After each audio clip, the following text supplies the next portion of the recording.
Why was Nine Inch Nails an exceptional, revolutionary work of art? What in the name of Kurt Cobain is up, losers? Before we get going, please caress the like button and give the subscribe button a little hump. I'm Whitey Wish, and today we're going to explore why in the ever-loving anal gland is Nine Inch Nails one of the best artists, groups, bands. I don't really know what to call them, to be honest, because Nine Inch Nails was just Trent Reznor to start off. And everything they've ever released was entirely written and composed by Trent Reznor. So is it really a band, or wouldn't it be more of just a guy? Anyway, that's not really the point, but at the same time, it kind of is. Nine Inch Nails was founded in 1988 in the best fucking city in the world, Cleveland, Ohio. That's right, Maui. That's right, London and Tokyo, Los Angeles, and New York. Get to the back of the line. You've got some catching up to do if you ever want to be as good as Cleveland. Yeah. Now, Nine Inch Nails was formed exclusively by Trent Reznor and had no other permanent members until Atticus Ross joined in 2016. But come on, I don't know if that really qualifies as a permanent member. I mean, John Five was playing for like 15 years with them. But according to Wikipedia, the end-all, be-all of knowledge, the way, the truth, the light, Trent was the only permanent member, so I guess I will have to believe it. Now, Trent started recording The Downward Spiral in 1988 while he was working at a recording studio in the land of Cleve. They let him use the facilities for free in exchange for doing janitorial work and shit, and helping with recordings and shit. Oh, and I forgot to mention that Trent had been playing the piano and synth since he was like a wee lad back in the 70s. Clearly, he was influenced by motherfuckers like David Bowie, or whatever, and I want to tell you that nothing like his style of industrial has ever been done before, but that would be a lie, and I will never intentionally lie to you, my dear friends. No, in fact, a lot of artists had attempted something similar, but never with quite the same audacity. Artists like Cabaret Voltaire had done something similar, so did the band Suicide, and artists like DAF. DAF actually made a dance to go along with their hit song. The dance was called Mussolini, and the song was called Mussolini, and I honestly cannot tell why they never got bigger, because who doesn't love Mussolini? Anyway, needless to say, none of the other similar artists ever got anywhere near to the success and songwriting ability of Trent Reznor's Nine Inch Nails. But that's really not all that was similar. No, in fact, all through the 80s, a lot of pop and rock artists had begun gravitating towards synths, an electric type of piano machine. Mind you, this was before computers could just play synths. You actually had to go and buy a computer instrument that was dedicated to making a handful of sounds.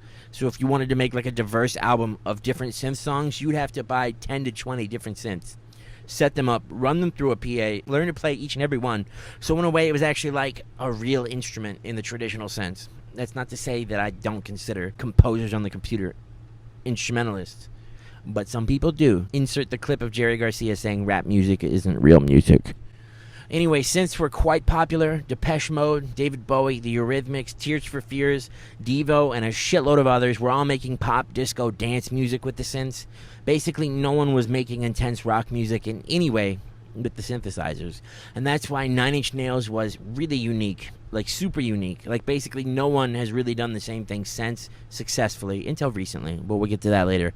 And in my opinion, the reason it was never really replicated is because synths went out of fashion pretty quickly after The Downward Spiral came out.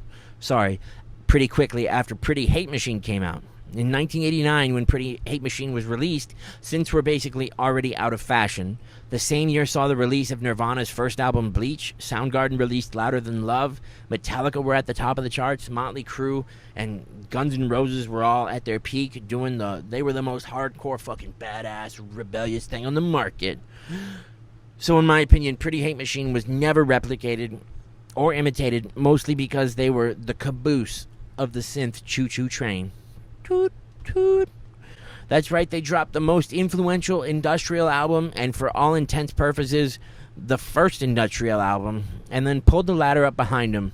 Even if someone had tried to imitate it, it probably wouldn't have gotten any traction, because nobody wanted to hear synths anymore. That brings me to my next point. Why Nine Inch Nails was such an exceptional entity, and that's because, well, they evolved. And that might sound kind of insignificant, but how many bands or artists or rappers have you heard that fail to evolve? A lot. A lot, most actually. Most fucking artists you'll hear on the radio just never evolve. They have a couple hits. Let me even look at AC/DC. I love AC/DC. Nothing wrong with AC/DC, but they have not evolved at all. They sound identical to how they did 50 years ago. And that's fine. It works for some people. But a lot of artists just create something while the style is hot, experience major success, and then the trends change, and they're incapable of changing with the trends. So they just kind of fade into obscurity. Nine Inch Nails didn't do that. No, sir. They evolved their sound with their follow-up album, Broken, in 1992. Broken had an updated sound that evolved to kind of sort of, not really, evolved to match the sound of grunge, just because I have nothing better to say. And grunge was at its peak at that point. Broken introduced guitars, which Pretty Hate Machine had none. Now, it still had synths. Almost all the music the Nine Inch Nails ever released had synths. But Trent was no fan of nostalgia, no sir. He learned, he adapted, he improvised, and managed to keep to the sound and style of the first album, but with a fresh, new, energetic feel. And they not only did that once or twice or 4 times, they managed to consistently update their sound over the course of over 30 fucking years at this point. Very few artists are able to do that, let alone do it and keep the same feel of their old work. But Trent consistently adapted with the times and went on to be nominated and win several Grammys all the way up to 2013. That's not even to mention the awards that Trent himself had won for doing movie and video game soundtracks. And that, my friends, is why Nine Inch Nails is a fucking exceptional band. Smash like, gently caress the subscribe button, if you will. I am Whitey Wish from Young Death, signing off.